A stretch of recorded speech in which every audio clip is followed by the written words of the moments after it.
Olá, vestibulandos, estamos aqui de volta aqui, nos nossos alunos do professor Luiz Carlos, após o Enem, né? Nós vamos para mais uma questãozinha, acompanha aí, mais uma questão aí do Enem. Por apresentar significativa resistividade elétrica, o grafite pode ser utilizado para simular resistores elétricos em circuitos desenhados no papel, com o uso de lápis e lapiseira. Dependendo da espessura e do comprimento das linhas desenhadas, é possível determinar a resistência elétrica de cada traçado produzido. No esquema foram utilizados 3 tipos de lápis, o 2H, o HB e o 6B, para efetuar 3 traços distintos. Aí está aí, ó, o traço equivalente ao 2H, ao HB e ao 6B. Munido dessas informações, o estudante pegou uma folha de papel e fez o desenho de um sorvete de casquinha, utilizando-se desses traçados. Os valores encontrados nesse experimento para a resistência elétrica R, medida com o auxílio de um ohmímetro ligado nas extremidades da resistência, são mostrados na figura. Verificou-se que os resistores obedeciam à lei de Ohms. Na sequência, conectou o ohmímetro nos terminais A e B do desenho e em seguida nos terminais B e C, anotando as resistências de A e B e de B e C, respectivamente. Então ele quer saber, pessoal, aí, lá no Enem ele pergunta, que ele botou um ohmímetro, o ohmímetro é um aparelho que mede a resistência, colocou entre os pontos A e B e depois colocou entre os pontos B e C, B e C. E ele quer a razão de A e B e de B e C. Então, o que é que foi isso que o Enem pediu. Até agora eu não fiz nenhum raciocínio, a não ser ler o que o Enem pediu. Então, vamos lá. Ele disse que colocou aqui, ó, A, colocou aqui A, colocou aqui B. E entre A e B, ele colocou o quê? Colocou um resistor de 5, está aqui, ó, em cima. Colocou um de 20, está aqui embaixo, e colocou esse outro aqui, ó, 10 mais 10 em série, que vai dar 20 também. Então, na verdade, entre A e B, ele vai ter um de 5, um de 20 e um de 20 em paralelo, que eu vou resolver essa resistência. Depois, ele fez entre B e C, e quer que divida o resultado de A e B por B e C. Ah, professor Luiz Carlos, vamos relembrar que eu me lembro dessa questão que eu fiz no Enem. Então, tudo bem, ó. Você vai achar a resistência de A e B, depois vai achar a resistência de B e C, aí divide uma pela outra e você tem a resposta.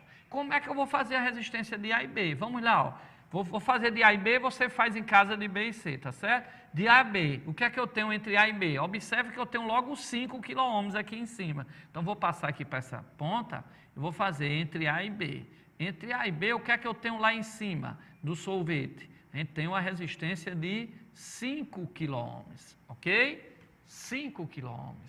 Muito bem, você tem aí uma resistência de 5 kΩ. Se você tem uma resistência aí de 5 kΩ, deixa eu só apagar aí rapidamente, vamos ver o que é que eu tenho mais, entre a resistência A e B. Deixa eu só começar aqui rapidamente. Vamos voltar aqui. E vamos ver o que é que eu tenho. Ó. Entre A e B, ó, eu tenho 5, eu tenho 20 e eu tenho 10 mais 10 que vai dar 20 também. Então, vou achar a resistência de A e B que ele pediu. Ó. Então, vamos lá. Entre A e B, eu vou ter o quê? Entre A e B, eu vou ter 5, que é a parte lá de cima do sorvete, tá certo? 5 kΩ. Eu vou ter a parte do meio que ele deu aqui, ó. Entre A e B, ele deu aqui, ó. Entre A e B, eu tenho 20, tá vendo, ó? Eu tenho 20, então entre A e B eu vou ter 20, entre A e B eu vou ter 20 também, 20 kΩ, e vou ter a parte de baixo entre A e B, ó. Entre A e B, na parte de baixo eu tenho, ó, tá aqui A e tá aqui B, eu tenho um 10 mais 10, deixa eu explicar de novo. Então, ó, entre A e B eu tenho 5, eu tenho 20, e tenho esses dois aqui entre A e B, que vai ser 10 mais 10 em série, que vai dar 10 mais 10, que vai dar 20. Então, eu tenho 5, 20 e 20. Então, eu vou ter 5, 20 e 20. Isso aqui, a resistência de AB, vai ser os 3 em paralelo, que nós aprendemos em sala de aula, que seria quem? 1 sobre 5, mais 1 sobre 20, mais 1 sobre 20. Bem fácil, porque eu ia tirar o mínimo aqui, que daria 20, e eu ia resolver e achar a resistência de entre A e B. Isso é soma de fração, quinta série, né? Ok? Então, você acharia a resistência de A e B. Então, essa questão do Enem, vocês que pegaram aí a questão do sorvete, o que é que eu ia ter que fazer? Ele deu esse sorvete, deu a resistência e pediu a resistência de A a B. Eu ia achar a resistência de AB, depois ele quer dividido pela resistência de BC. Então, eu ia fazer primeiro de AB, depois eu ia fazer de B e C, separando o circuito direitinho, como a gente viu aí, ok? Então, entre A e B eu teria 5, 20 e 20, está aqui no desenho, ó. Entre A e B eu teria 5, 20 e 10 mais 10, 20. Então, eu acharia a resistência A de B. Quando fizesse essa soma aí de fração, eu ia achar a resposta para essa nossa resistência aí entre A e B, ok? Terminou o Enem, estamos aqui hoje resolvendo o Enem, as questões de ciência da natureza, que serve para os alunos que vão fazer os próximos Enem, tá certo? Serve para quem também viu o Enem, pegou o gabarito, o INEP só dá o gabarito, não dá a solução, aqui a gente faz a solução, até para você conferir se está certo de acordo com o gabarito de lá e se está certo de acordo com o que você estudou, ok? O carvão ativado é um material que possui elevado teor de carbono, sendo muito utilizado para a remoção de compostos orgânicos voláteis do meio, como o benzeno. Para a remoção desse composto, utiliza-se a adsorção. Esse fenômeno ocorre por meio de interação do tipo intermoleculares entre a superfície do carvão e o benzeno. No caso apresentado, entre o adsolvente e a substância dissolvida, ocorre a formação de... Pessoal, primeiro, ó, ele fala lá em cima, ó, que é intermoleculares. Intermoleculares. Então, não pode ser iônica, não pode ser covalente, não pode ser metálica. Olha aqui, ó, vou cortar até covalente aqui, ó. Por que não pode ser covalente? Porque nós estamos falando em ligações entre moléculas. E entre moléculas, o que foi nós vimos em sala de aula? Pode ser dipolo-dipolo, pode ser dipolo-dipolo permanente, ou pode ser ligações de hidrogênio ou pontes de hidrogênio. Então, só em conhecer o texto, quando ele coloca que são entre moléculas, tá? Eu fico com a C, D e E, ok? Agora, observe bem, para ser ponte de hidrogênio, tem que ter o hidrogênio, e ele tem que estar ligado ao flúor, ao oxigênio ou ao nitrogênio, ok? Nesse caso aí, eu não tinha nem o hidrogênio, porque eu tenho o quê? Carbono e hidrogênio eu ainda tinha. Carbono e benzeno. Benzeno é hidrogênio com carbono.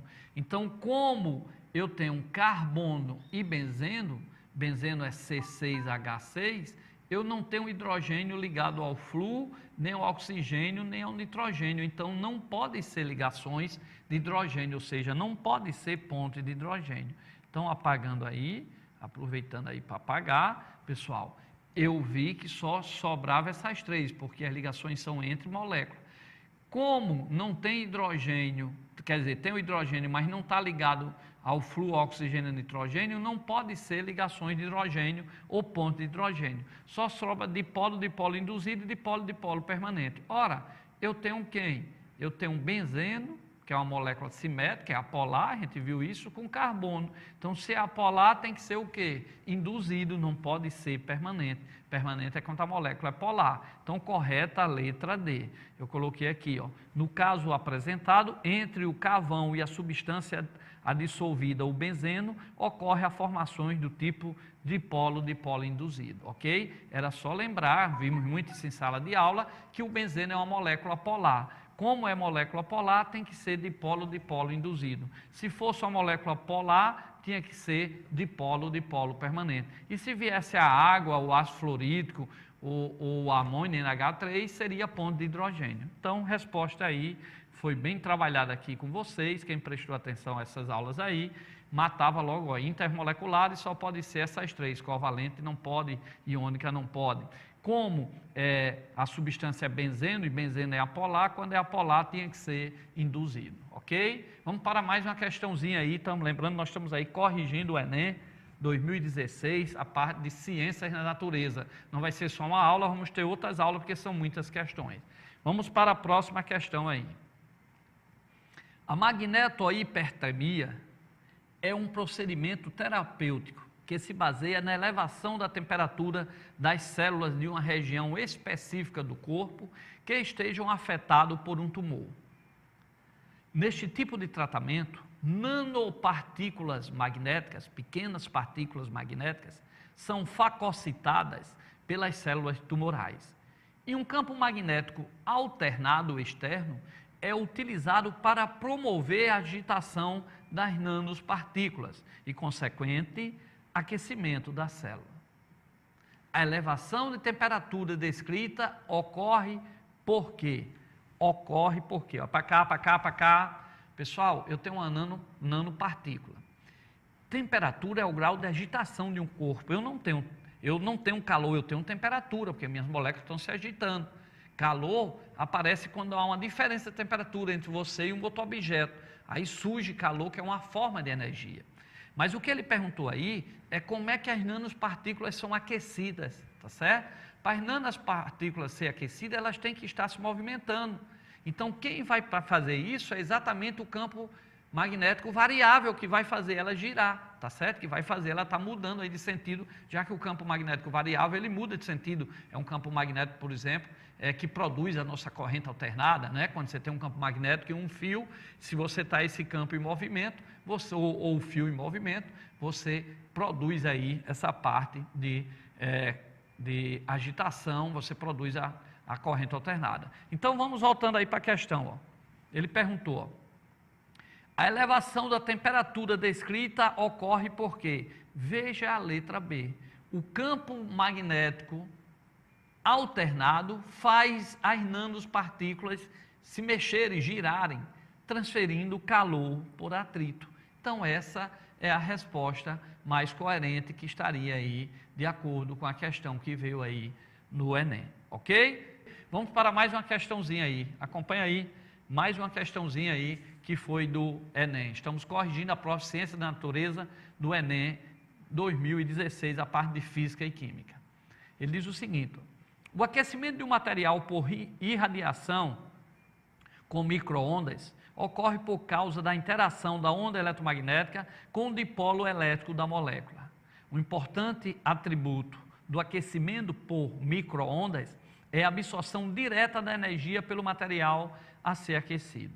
Assim, esse aquecimento é seletivo e dependerá principalmente da constante dielétrica e da frequência de relaxação do material. O gráfico mostra a taxa de aquecimento de 5 solventes por micro-ondas. Então, ele colocou aqui, ó, o quadrado é a água, né? Esse aqui é a água, tá certo? O Enem deu isso daí, ok? Esse aqui é a água. Esse outro aqui, se vocês olharem, se vocês observarem aí, esse outro aí, o próximo aí, nós temos o metanol, mandando um abraço aí para nosso coordenador Igor, lá do CDF, Anderson, sempre mandando aí mensagem, ok? Vocês têm aí, ó, essa água, ele deu aí o símbolo da água, é o quadrado, tá certo? O metanol é o círculo, tá aqui, ó, o metanol ele deu, ok? Isso aqui seria o metanol, e assim vai. E esse aqui, o de baixo aqui, seria o N-hexano, ok? Então, ele deu aqui, lá dizendo o que era cada um. Aí ele pergunta, no gráfico, qual solvente apresenta a taxa média de aquecimento mais próxima de zero no intervalo de 0 a 40 segundos, nesse intervalo aqui, de 0 a 45. Ora, pessoal, observe que a taxa de crescimento de temperatura, ó, a água de 0 a 40, a água estava aqui mais ou menos a 30 graus, né? De 0 a 40 segundos, a água é esse daqui, ó, ela já está lá a 50 graus, ela cresceu. Observe que o único que não cresceu foi o N-hexano, que ficou reto. Não houve variação aí de temperatura. Então, seria exatamente essa a resposta, tá? Do solvente. Eu vou mais uma vez aqui apagar tudo, ó. Ele disse que aqui era água, né? Tá aqui, ó, a água. E disse que aqui era, aí deu cada um. E disse que esse aqui era o N-hexano. O N-hexano. Aí perguntou, qual desses de 0 a 40 segundos, está aqui o tempo, ó, de 0 a 40 segundos, qual o que vai ter aí, mostra a taxa de aquecimento, né? Ele mostrou o aquecimento, ele perguntou, no gráfico, qual solvente apresenta taxa média de aquecimento mais próxima de zero? Seria quem? O hexano. Veja que ele nem cresceu a temperatura, ele estava a 30 graus Celsius, está aqui o gráfico do lado da temperatura, ele estava aqui aproximadamente a 30 e continuou a 30 graus. Então, a resposta seria lá o N-hexano. Essa questão aí, para cá, para cá, para cá, era só uma interpretação de gráfico. Ok? Que você tem, sabe que o Enem vem questões fáceis, médias e difíceis. Essa questão era considerada fácil porque era só interpretar a parte de gráfico que vocês veem na parte de física, de química e de matemática. Ok? Vamos para mais uma questãozinha, acompanha aí. Estamos corrigindo aí o Enem 2016, ok? Então, temos mais uma questãozinha, acompanha aí. Dois veículos que trafegam com velocidade constante em uma estrada, na mesma direção e sentido, devem manter entre si uma distância mínima. Isto porque o movimento de um veículo, até que ele pare totalmente, ocorre em duas etapas. A partir do momento em que o motorista detecta um problema que exige uma freada brusca, a primeira etapa é associada à distância que o veículo percorre entre o intervalo de tempo da detecção do problema e o acionamento do freio. Já a segunda se relaciona com a distância que o automóvel percorre quando os freios agem com desaceleração constante. Considerando a situação descrita, qual esboço gráfico representa a velocidade do automóvel em função da distância? Para cá, para cá, para cá, mais uma questão de gráfico. Ele pediu o gráfico da velocidade em função da distância. Não foi em função do tempo, foi em função da distância. E na sala de aula a gente aprende o gráfico da velocidade em função do tempo, da velocidade em função da distância. Ora, o motorista está indo dois carros no mesmo sentido, a gente tem que manter uma certa distância. Primeiro, porque quando esse aqui frear ou acontecer alguma coisa, o motorista, ele primeiro vê, ele não faz nada. Depois é que ele pisa no freio. Então, assim que você vê, por exemplo, um carro lá parando na sua frente, você tem dois tempos. Um tempo de reação, é aquele tempo que você vê e leva alguns segundos e você não faz nada, porque é o tempo para chegar na sua perna, é o tempo de reação do ser humano para ele acionar o freio. Então, se você vinha com a velocidade, por exemplo, de 100 km por hora, quando você vê algo que você tem que parar, você anda um pedaço ainda com 100, ainda constante. Depois é que é o seu tempo de reação, é que você freia e você baixa a velocidade. Então, nesse caso aí, os carros, quando andam um atrás do outro, tem que dar uma certa distância por conta disso.